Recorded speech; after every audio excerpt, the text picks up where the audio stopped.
বন্ধুরা দেখতে পাচ্ছেন আপনারা, এটা কিন্তু একটু 18 ক্যারেট ইয়েলো গোল্ডের ঝাড়। এদিকে নিয়ে এসো ক্যামেরাটা, দেখুন এই ঝাড়টা আমি কেটে দেখাচ্ছি। ঝাড়টা এসেছেও দেখছেন, কালার থেকে আরম্ভ করে ফিনিশিংটা কিন্তু অসাধারণ এসছে। আর কাজটা কেটে আপনাদের দেখাচ্ছি, দেখুন এত নরম।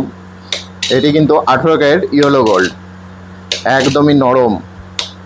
দেখছেন, দেখুন পিসগুলো কিন্তু এসেছেও খুব সুন্দর। দেখুন আমি তার বেঁকিয়েও দেখাবো আপনাদের, দেখবেন কতটা নরম কাজগুলো এসেছে। এই দেখুন একটা তার কাটছি, দেখবেন দেখুন এই তারটা দেখছেন পুরো 22 ক্যারেটের মতো নরম। বলুন আপনি যা করবেন তাই হবে। স্প্রিং করছি, দেখুন আমি এই যে স্প্রিং করে ফেললাম।